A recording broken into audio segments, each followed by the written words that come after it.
আমরা আজকে দেখব দ্বিতীয় পর্যায়ক্রমিক মূল্যায়ন 2025-এর জন্য সপ্তম শ্রেণীর বাংলা প্রশ্ন, যেখানে পূর্ণমান 50, সময় রয়েছে 1.5 ঘন্টা। দেখো, সঠিক উত্তরটি নির্বাচন করে লেখো 1 গুণ 5।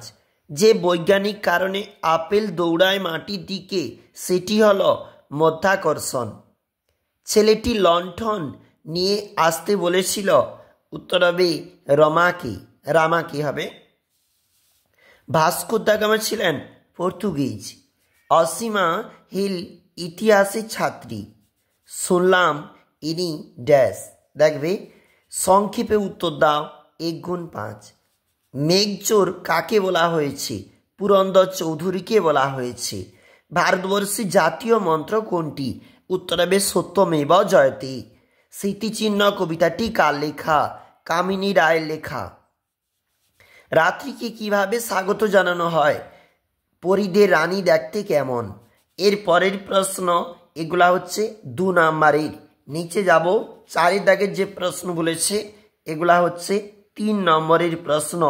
দেখো, একটা উত্তর এখানে রয়েছে, 2 দাগের 4 প্রশ্নের উত্তরটা এখানে রয়েছে।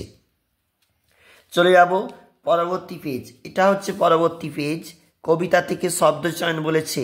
ওরা ভেবেছিল মনে আপনার নাম মনোহর হর্মরূপে বিশাল স্টক প্রস্তরে রুচি চিরদিন ড্যাশ রেখে যাবে। এর পরের প্রশ্ন একটা বলেছে 5 নাম্বারের, এবং পরের যে প্রশ্ন 3 নাম্বার, অর্থাৎ মোট 1 নাম্বার করে। সোনা হোটেলওয়ালার কাছে মাকুর নাম কি বলেছিল? বিহারি মতিওয়াল। কত বছর ধরে মাকু তৈরি করেছিল? এটা ঘড়িওয়ালা হবে। উত্তর হবে 17।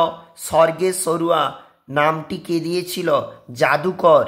সন্ধি বিচ্ছেদ করো, অপযোগ ইক্ষা আবিযোগকার। নিচে দেখো শুদ্ধ বানান যেটা হবে এখানে দাগ দেওয়া রয়েছে। এরপর নিচে প্রবন্ধ, পরিবেশ রক্ষায় ছাত্র ছাত্রীদের ভূমিকা, প্রিয় সাহিত্যিক, ছাত্র জীবনের নিয়মানুবর্তিতা। আমরা দেখছিলাম যেখানে সপ্তম শ্রেণীর বাংলা প্রশ্ন।